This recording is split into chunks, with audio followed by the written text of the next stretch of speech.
Shalom mon frère, shalom ma sœur. J'ose croire que vous allez tous bien. Que la joie de l'Éternel et que la paix de notre Seigneur Jésus-Christ vous couvre de la tête aux pieds, partout là où vous écoutez ces messages.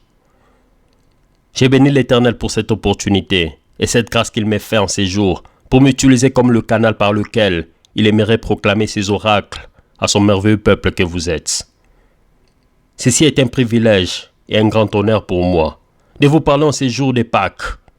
Et j'en profite pour dire merci à l'Éternel pour ces nouveaux mois d'avril qui viennent de commencer. La prière et le désir profond de mon cœur est que le Dieu de gloire vous accorde tout ce que vos cœurs désirent. Que vous puissiez réussir, que vous puissiez exceller, que vous soyez en bonne santé, que vous soyez fécond, que vous puissiez vous marier, que vous puissiez vous multiplier, que vous puissiez voir vos affaires exceller et réussir, que vous voyez vos affaires aller de l'avant, que vous puissiez voir vos rêves se matérialiser. Que tout ce que vous cherchiez depuis le début de cette année 2023, que Dieu puisse vous l'accorder en ces mois d'avril, par le nom puissant de Jésus-Christ. Amen. Bien aimés, aujourd'hui nous commémorons ou nous célébrons encore la fête des Pâques. Je sais que vous avez au fil des années écouté plusieurs messages, plusieurs prédications sur cette fête des Pâques. Et je suis fort convaincu que vous savez tous de quoi il s'agit. Je sais aussi que vous connaissez la raison derrière cette célébration. Donc je ne serai pas long et je ne prendrai pas beaucoup de votre précieux temps. Mais j'aimerais juste épingler rapidement des aspects importants. J'aimerais juste souligner des points importants afin que lorsque vous serez à l'église ou à la maison avec la famille, des amis et connaissances, lorsque vous serez en train de fêter ou de commémorer cette Pâques, même dans les années prochaines, lorsque vous serez en train de commémorer, que vous ayez toujours ces deux éléments dans vos cœurs, dans vos têtes et dans vos esprits. Alléluia. Je commencerai par la première chose, le premier élément ou le premier aspect. Nous sommes dans le jardin d'Éden. Adam et Ève avaient désobéi à Dieu en mangeant au fruit interdit qui était le fruit de la connaissance du bien et du mal. Par conséquent, l'homme était mort spirituellement. Malheureusement, cette faute, cette erreur, ces péchés d'Adam et Ève étaient répandus sur l'humanité tout entière. Raison pour laquelle il est écrit dans Romains chapitre 5 au verset 12. C'est pourquoi, par un seul homme, le péché entre dans le monde et par le péché la mort. Et qu'ainsi la mort s'est répandue sur tous les hommes parce que tous ont péché. Alléluia. En d'autres termes, malgré que nous n'étions pas là, mais malheureusement nous avions tous hérité le péché originel qui a fait de toi et moi des ennemis de Dieu. Donc par conséquent, nous étions tous condamnés à la mort éternelle. Malgré qu'Adam et Ève étaient coupables et que nous avions tous écopé cette même faute, donc nous nous sommes tous retrouvés coupables, nous étions tous censés mourir et aller en enfer. Mais Dieu étant amour, il ne pouvait pas accepter que la merveilleuse créature qu'il a créée à son image et à sa ressemblance, qu'il meure et qu'il aille en enfer. Par conséquent, il devait venir avec un plan du pardon qui est appelé le plan de la rédemption ou le plan du rachat ou aussi le plan du salut. Mais mon frère, ma soeur, nous devons tous savoir que la désobéissance engendre le péché. Et lorsque tu as péché, tu te retrouves coupable. Et lorsque tu es coupable, tu mérites une punition. C'est pourquoi la Bible dit que le salaire du péché, c'est la mort. Et quand tu es coupable, tu mérites la mort.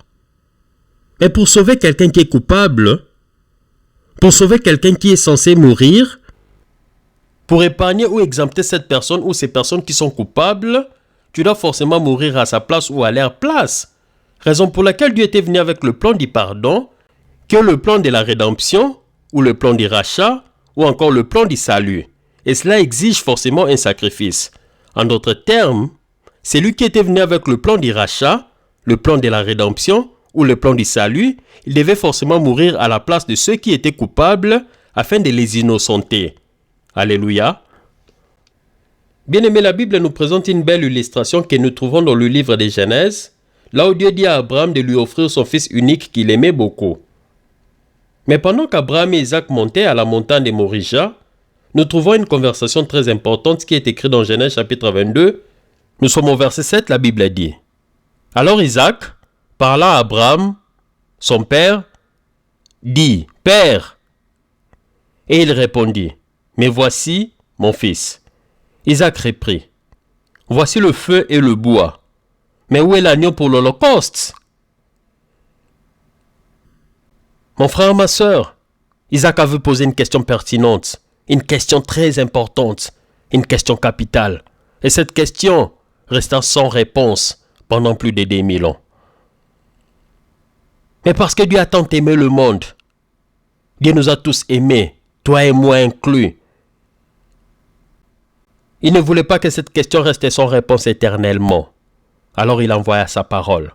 Et la Bible nous dit dans Jean chapitre 1 verset 14, « Et la parole a été faite chair, et elle a habité parmi nous. » Mais vous me demanderez comment la parole avait été faite chair. Dieu merci, bien-aimés, nous trouvons la réponse dans la Bible. Nous sommes dans Luc chapitre 1. Nous ferons la lecture du verset 30 au verset 35. La Bible dit, « Ne crains point, Marie, car tu as trouvé grâce devant Dieu. Et voici, tu deviendras enceinte, et tu enfanteras un fils. Et tu lui donneras le nom de Jésus. Il sera grand, il sera appelé fils du Très-Haut. Et le Seigneur Dieu lui donnera le trône de David, son père. Il régnera sur la maison de Jacob éternellement, et son règne n'aura point de fin. » Marie dit à l'ange, « Comment cela se fera-t-il, puisque je ne connais point d'homme ?» Bien-aimé, Marie avait posé une très bonne question. Elle n'arrivait pas à comprendre. Elle disait que comment cela se fera-t-il? Moi je suis vierge, je ne connais pas d'homme. Mais voici le verset clé qui nous donne la réponse pour nous faire comprendre comment la parole a été faite chair. Nous sommes au verset 35, la Bible dit. L'ange lui répondit, « Le Saint-Esprit viendra sur toi, et la puissance du Très-Haut te couvrira de son ombre. C'est pourquoi le Saint-Enfant qui naîtra de toi sera appelé Fils de Dieu. » Alléluia. Mon frère, ma sœur, nous comprenons qu'à partir de la réponse de l'ange, la parole a été faite chair en deux dimensions. La première dimension, c'est lorsque le Saint-Esprit était venu sur Marie. Et la deuxième dimension, c'est lorsque la puissance du Très-Haut avait couvert Marie de son ombre. Et c'est par là que la parole a été faite chair. Elle a vécu au milieu de nous. Pendant 33 ans, nous avions tous contemplé sa gloire et sa plénitude. Bien-aimé, Jésus-Christ était sur terre. Il avait la chair, les os et le sang. Il était tenté à plusieurs reprises, mais il avait mené une vie parfaite et irréprochable. Et l'apôtre Pierre nous la confirme dans 1 Pierre chapitre 2 au verset 22, la Bible dit, « Lui qui n'a point commis de péché, et dans la bouche duquel il ne s'est point trouvé de fraude. » Alléluia. Et c'est cet homme de Jésus, cet homme parfait, saint, irréprochable, en qui n'a été trouvé aucune fraude, aucun péché, aucune faute, aucune corruption. C'est lui qui deviendra le sacrifice parfait. C'est lui qui était descendu du ciel pour venir être sacrifié à la même montagne, là où Dieu avait envoyé Abraham pour aller sacrifier Isaac. Et étant donné que Dieu aime que nous puissions comprendre sa parole, sa façon d'agir, ses voies, son plan parfait, 90 ans après que son fils soit sur terre, il prendra une personne qui s'appelle Jean. Il était un des disciples de Jésus, lui que Jésus aimait beaucoup. Il était persécuté. Par conséquent, il est envoyé dans l'île de Patmos. Et Dieu lui montre ce qui s'était passé 4000 ans avant. Jean s'est retrouvé au ciel. Ce qui s'était passé exactement après la chute de l'homme dans le jardin d'Éden. Lui qui avait eu la grâce de voir des choses qu'aucun humain n'est permis de voir. Il avait vu des merveilles, des choses étonnantes, des choses accablantes, impensables, inconcevables, inimaginables, des choses invraisemblables, des choses qui surpassent l'entendement humain, qui surpassent notre intelligence, notre raisonnement et notre façon de comprendre les choses. C'est ce Jean le disciple qui nous fait le rapport de ce qu'il avait vu au ciel. Dans son livre d'Apocalypse, la Bible dit: Puis j'ai vu dans la main droite de celui qui était assis sur le trône un livre écrit en dedans et en dehors, scellé de 7 sceaux. Et j'ai vu un ange puissant qui criait d'une voix forte: Qui est digne d'ouvrir le livre et d'en rompre les sceaux? Et personne dans le ciel, ni sur la terre, ni sous la terre, ne put ouvrir le livre, ni le regarder. Et je plairais beaucoup de ce que personne ne fut trouvé digne d'ouvrir le livre, ni de le regarder. Et l'un des vieillards me dit: Ne pleure point. Voici, le lion de la tribu de Juda, le rejeton de David, a vaincu pour ouvrir le livre et ses 7 sceaux. Et j'ai vu, au milieu du trône et des 4 êtres vivants, et au milieu des vieillards, un agneau qui était là comme immolé. Il avait 7 cornes et 7 yeux, qui sont les 7 esprits de Dieu envoyés par toute la terre. Voir Apocalypse chapitre 5, du verset 1 au verset 6. Amen. Mon frère, ma soeur, après qu'Adam et Ève avaient péché dans le jardin d'Éden, ils étaient trouvés coupables. Ils étaient morts spirituellement. La sentence était scellée. Et à cause de leurs péchés, le monde entier avait hérité ses péchés originels. Et tous nous étions coupables. Et l'apôtre Jean, qui était sur terre à l'an 90 de notre ère, il était dans l'île de Patmos. Il est amené en esprit 4000 ans en arrière pour voir ce qui s'était passé au ciel après qu'Adam et Ève avaient péché. Il avait vu le Dieu Tout-Puissant, l'Éternel des gloires, le Dieu des armées célestes, assis sur son trône et dans sa main droite, un livre écrit en dedans et en dehors, scellé de 7 sceaux. Personne, ni dans le ciel, ni sur la terre, ni sous la terre, n'était digne d'ouvrir le livre et de le regarder. Et l'apôtre Jean commença à pleurer, car personne n'était digne. Mais un des vieillards lui dit: Ne pleure pas, car voici, le lion de la tribu de Juda, le rejeton de David, il a vaincu pour ouvrir le livre et les 7 sceaux. Et quand il regarda, il avait vu un agneau immolé. Bien aimé, l'agneau était déjà immolé 4000 ans avant. Il était déjà immolé au ciel. Et lorsqu'il était venu sur terre, c'était tout simplement l'accomplissement de ce qui s'était déjà passé au ciel. Bien aimé, ces livres qui étaient dans la main droite du Dieu Tout-Puissant, c'était la sentence et la condamnation de l'homme. C'était notre punition. Nous étions censés mourir et aller en enfer. Et personne ne pouvait ouvrir ces livres et d'en rompre les sceaux. Personne ne pouvait changer cette sentence. Personne ne pouvait négocier cette condamnation. Personne ne pouvait changer la décision de Dieu Tout-Puissant. Ce n'était que lui-même qui avait commencé toute chose. Bien aimé, lorsque nous commençons à compter à partir d'Adam et Ève après avoir péché dans le jardin d'Éden, jusqu'à Abraham lorsque Dieu lui dira: Va sur la montagne de Moriah avec ton fils, va me l'offrir en sacrifice. Et c'est en ce moment-là qu'Isaac lui posera la question: où se trouve l'agneau pour l'Holocauste? Il s'écoula 2000 ans. Et à partir de la question d'Isaac, il s'écoula 2000 ans. Parce que pendant 2000 ans, la question d'Isaac était dans l'air. Il n'y avait pas de réponse. Il n'y avait pas d'agneau pour l'Holocauste. Il n'y avait pas de pardon des péchés. Il n'y avait pas un plan pour le pardon. Il n'y avait pas un plan. Et pendant toutes ces années, pendant 2000 ans, le peuple de Dieu offrait des sacrifices et des holocaustes, mais juste pour couvrir leurs péchés. Mais leurs péchés n'étaient pas ôtés. Malgré que le peuple de Dieu, les descendants d'Abraham de jadis, ils pouvaient offrir des animaux en holocauste et en sacrifice à Dieu, ils ne pouvaient pas recevoir le pardon des péchés. Leurs péchés étaient tout simplement couverts. Et nous qui étions païens jadis, qui ne pouvons pas offrir des animaux à Dieu en holocauste et en sacrifice, tous, nous étions privés de la gloire de Dieu. Nous étions condamnés et étaient censés aller en enfer. Et cela faisait 2000 ans qu'Isaac avait posé la question: où est l'agneau pour l'Holocauste? Et pendant toutes ces années, nous étions séparés de Dieu. Mais 2000 ans plus tard, Dieu avait eu pitié. Et c'est en ce moment-là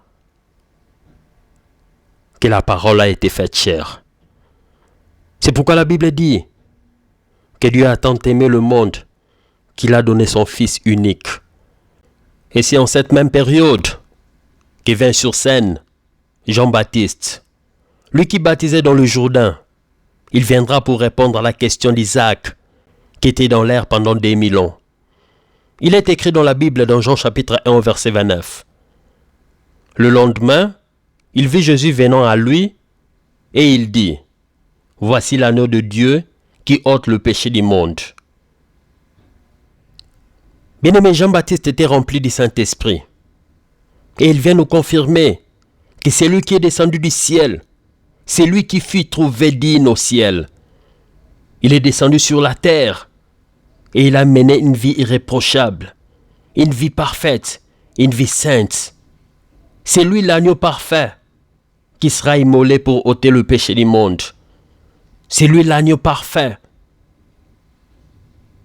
qui sera sacrifié pour ôter le péché originel que le monde avait hérité d'Adam et Ève il y a 4000 ans.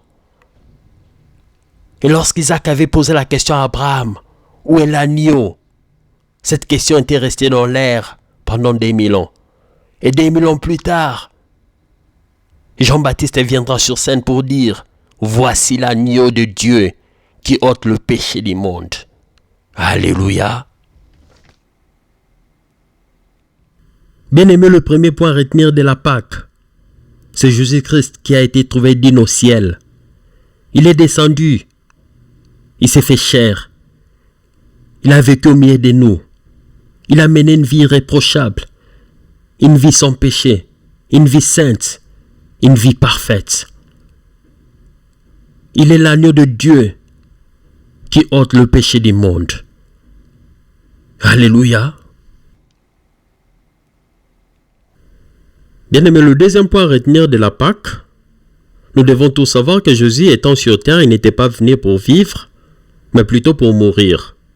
Raison pour laquelle lorsque Jean avait vu la vision au ciel, il avait vu un agneau immolé, un agneau sacrifié et un agneau crucifié. Et lorsqu'il était descendu sur terre, c'était tout simplement pour accomplir la mission qui lui était confiée depuis le ciel. Mais bien aimé, il y a quelque chose de très important, quelque chose de particulier, que plusieurs personnes n'ont jamais remarqué par rapport à la vie de Jésus sur terre. La Bible nous dit qu'il avait vécu 33 ans sur terre et qu'il avait mené une vie irréprochable, une vie sainte, une vie sans péché. Mais comment pouvait-il mourir et ôter le péché du monde, mais lui qui n'avait jamais commis de péché? Comment il s'était fait malédiction? Comment il s'était fait péché alors qu'il ne connaissait pas le péché et qu'il n'en avait commis aucun? Il n'avait commis aucune faute. Mais bien aimé, j'aime la Bible parce que nous y trouvons des réponses à toutes nos questions. Nous sommes dans Luc chapitre 22. Nous ferons la lecture au verset 42. La Bible dit: disant, Père, si tu voulais éloigner de moi cette coupe, toutefois, que ma volonté ne s'efface pas, mais la tienne. Alléluia. Mon frère, ma soeur, une fois quelqu'un m'avait posé la question de savoir, mais pourquoi Jésus agonisait dans le jardin de Gethsémane? Et pourquoi avait-il prié pour demander à Dieu d'éloigner cette coupe qu'il devait boire? Ne savait-il pas qu'il devait boire cette coupe? N'est-ce pas que cela faisait partie de sa mission qu'il devait accomplir sur terre? Avait-il peur de la mort? Ce sont des questions importantes, bien-aimés. Bien-aimé, Jésus-Christ n'avait pas peur de la mort, car il connaissait la raison, c'est pourquoi il était sur terre, et il savait qu'il ressusciterait 3 jours après sa crucifixion, puisqu'il en parlait à ses disciples à plusieurs reprises en utilisant des paraboles. La mort ne représente rien.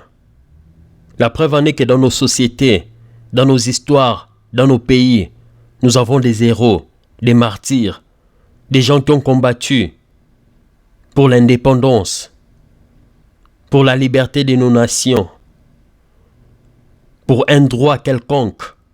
Il y a eu des martyrs, il y a eu des héros. Il y a eu des gens qui ont été lapidés, il y a eu des gens décapités, pendus, brûlés vifs, crucifiés. Et ils ont des monuments aujourd'hui. Ils sont célébrés comme des héros ou des martyrs. Donc Jésus ne pouvait pas avoir peur d'être aussi un martyr ou un héros. Mais ce que vous devez savoir, imaginez-vous que Dieu est saint. Et lorsqu'il descend sur terre, il s'est fait chair. Il vit 33 ans sur terre. Il mène une vie irréprochable, une vie parfaite, une vie sainte. Il a été tenté à plusieurs reprises. Il n'a pas péché. Mais à la fin de sa mission, il se retrouve dans le jardin de Gethsémani. Des purs, des saints, l'irréprochable qu'il était. Il est obligé de boire une coupe qui contenait le péché originel d'Adam et Ève. C'était non seulement un sacrilège, mais en prenant cette coupe, il allait être souillé, sale, répugnant, impur et même maudit au devant de Dieu. Connaissant l'impureté de cette coupe, c'est pourquoi il avait prié à Dieu. Père, si cela est possible, éloigne de moi cette coupe. Elle est impure, elle est souillée, elle est répugnante. Je n'aimerais pas prendre quelque chose d'horrible, mais pas ma volonté, mais plutôt la tienne. Jésus avait accepté de prendre cette coupe pour toi et moi, afin que nous puissions avoir accès à la rédemption, au rachat, au salut et à la délivrance. Et en prenant cette coupe, sa mission était accomplie. Il avait tout accepté. Il s'était fait pécheur. Il s'était fait pécher lui-même. Il s'était fait malédiction. Il s'était fait impur, afin que toi et moi nous soyons réconciliés avec le Père qui vit et qui règne pour des siècles et des siècles. Alléluia. Et c'est la même chose qui arrivera à Simon-Pierre dans Actes chapitre 10. Mais pour une meilleure compréhension, reculons quelques livres en arrière. Jésus dit à Simon-Pierre, « Je te donnerai les clés du royaume des cieux. Ce que tu lieras sur la terre sera lié dans les cieux. Et ce que tu délieras sur la terre sera délié dans les cieux. » C'est à Simon-Pierre que Jésus avait donné les clés du royaume. Ensuite, Jésus les renvoya pour aller prêcher l'évangile. Mais voici l'instruction qu'il leur avait donnée dans Matthieu chapitre 10, du verset 5 au verset 6, la Bible dit, « N'allez pas vers les païens et n'entrez pas dans les villes des Samaritains. Allez plutôt vers les brebis perdues de la maison d'Israël. » Alléluia. Et maintenant là, nous repartons dans les Actes des Apôtres, nous sommes au chapitre 10. Nous ferons la lecture du verset 11 au verset 16. Mais pour comprendre le contexte, ici Pierre entre en extase. Il voit le Seigneur Jésus glorifié, lui qui était mort, ressuscité et monté au ciel. Et ici la Bible nous parle de Pierre, à qui Jésus avait donné les clés du royaume. La Bible dit, « Il vit le ciel ouvert et un objet semblable à une grande nappe attachée par les 4 coins, qui descendait et s'abaissait vers la terre, et où se trouvaient les quadrupèdes et les reptiles de la terre et les oiseaux du ciel.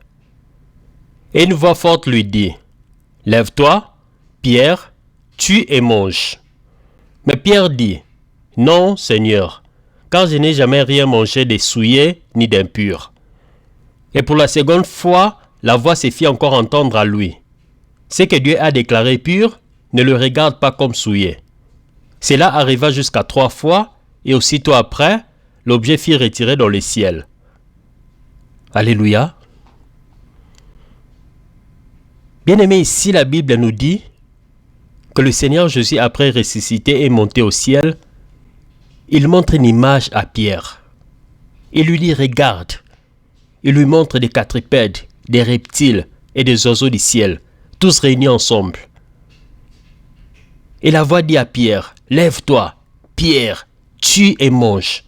Mais Pierre dit, non Seigneur, je n'ai jamais rien mangé de si souillé ni d'impur. Mais l'Éternel Dieu lui dit, ce que j'ai déclaré pur, ne le regarde pas comme souillé. Donc il était censé manger ce que lui considérait comme souillé. Et c'est la même chose qui était arrivée à Jésus dans le jardin de Gethsémane. Il devait boire cette coupe qui était souillée. Mais c'était ça le prix à payer. Et c'est la même chose que le Seigneur Jésus montre à Pierre. Même si toi tu considères cela comme souillé ou impur, mais tu dois manger cela, car moi l'Éternel, je l'ai déclaré pur, et toi tu ne peux pas le regarder comme souillé. Et nous continuons avec notre lecture, nous sommes au verset 44. Nous lirons jusqu'au verset 48, la Bible dit. Comme Pierre prononçait encore ces paroles, le Saint-Esprit descendit sur tous ceux qui écoutaient la parole. Tous les fidèles circoncis qui étaient venus avec Pierre firent étonner de ce que le don du Saint-Esprit était aussi répandu sur les païens. Car ils les attendaient parler en langue et glorifier Dieu. Alors Pierre dit, peut-on refuser l'eau du baptême à ceux qui ont reçu le Saint-Esprit aussi bien que nous? Et il ordonna qu'ils fissent baptiser au nom du Seigneur. Sur quoi, ils le prièrent de rester quelques jours auprès d'eux. Alléluia. Bien-aimés, nous savons que selon l'instruction que Jésus leur avait donnée, Pierre n'était pas censé aller prêcher l'évangile aux païens. Et Corneille était un Italien. Mais il avait reçu une vision venant du Seigneur. Là où Dieu lui avait dit, c'est que moi je déclare pur. Tu ne peux pas les regarder comme souillés ou impurs. Par conséquent, il était parti prêcher l'évangile à Corneille, qui était italien, et à toute sa famille. Et nous voyons que les fidèles circoncis qui étaient avec Pierre firent étonner de ce que le don du Saint-Esprit était aussi répandu sur les païens, car ils les entendaient parler en langue et glorifier Dieu. Alors Pierre dit, peut-on refuser l'eau du baptême à ceux qui ont reçu le Saint-Esprit aussi bien que nous? Et tous firent baptiser au nom du Seigneur. Bien-aimé, Jésus avait donné cette vision à Pierre parce que c'est à lui qu'il avait donné les clés du royaume des cieux. Au fait, c'était une façon de faire comprendre à Pierre et à tous les disciples que le temps était arrivé de prêcher l'évangile à toutes les nations, conformément à la grande commission que Jésus leur avait donnée dans Matthieu chapitre 28, au verset 19. Allez, faites de toutes les nations des disciples, les baptisant au nom du Père, du Fils et du Saint-Esprit. Alléluia. Pour conclure, bien-aimés, j'aimerais que vous sachiez que tout ce que j'ai dit, c'était juste pour attirer votre attention. Mais j'aimerais que vous puissiez retenir ces deux points essentiels. Premièrement, Dieu s'était fait chair et il a vécu parmi nous. Il avait la chair, le sang et les os. Il a vécu 33 ans sur terre. Il avait été tenté à plusieurs reprises par le diable et Satan, mais il n'avait jamais commis aucun péché. Jésus-Christ est l'agneau parfait de Dieu qui est descendu du ciel, et Jean-Baptiste l'avait confirmé en disant, « Voici l'agneau de Dieu qui ôte le péché du monde. » Ceci était la réponse que Jean-Baptiste avait donnée à la question qu'Isaac avait posée à Abraham sur la montagne de Morija il y a 2000 ans passés. Le deuxième point que j'aimerais que vous puissiez retenir par rapport à la Pâque, c'est que l'agneau de Dieu qui était innocent, saint, pur et irréprochable, à cause de l'amour qu'il a pour toi et moi, à cause de l'amour qu'il a pour l'humanité tout entière, il avait bu la coupe de la condamnation, la coupe du péché originel, la coupe de la mort, et cette coupe avait fait que Jésus puisse devenir impur, répugnant, souillé et maudit. Et après avoir transporté la croix pendant des heures et des heures, il fut craché dessus, frappé, flagellé, battu comme un chien. Sa peau était blessée et elle était enflée partout. Son visage était défiguré et finalement, il était crucifié à la croix. Mis dans un tombeau, mais 3 jours après, Jésus-Christ ressuscita et il dit à la mort, « Ô mort, où est ta victoire? Ô mort, où est ton aiguillon? » Ô bien-aimé, Jésus avait tout vaincu. Jésus a effacé l'acte dont les ordonnances nous condamnaient et qui subsistaient contre nous. Il les a détruits en les clouant à la croix. Il a dépouillé les dominations et les autorités et les a livrées publiquement en spectacle, en triomphant d'elles par la croix. Donc, bien-aimé, tu es libre, tu es guéri, tu es restauré, tu es en bonne santé, tu es fécond ou féconde, tu es la tête et non la queue, tu es en haut et non en bas, tu es riche, tu n'es pas pauvre, tu es béni, tu n'es pas maudit, tu ne mourras pas, tu vivras, tu es en bonne santé, tu n'es pas malade, tu es appelé à réussir et à exceller, tu es appelé à témoigner des bienfaits et des bontés de l'Éternel, car Jésus a tout accompli à la croix. Alors en cette Pâque, bien-aimé, je déclare que tout ce qui était mort en toi, que tout cela puisse ressusciter et que ta vie ne soit plus jamais la même.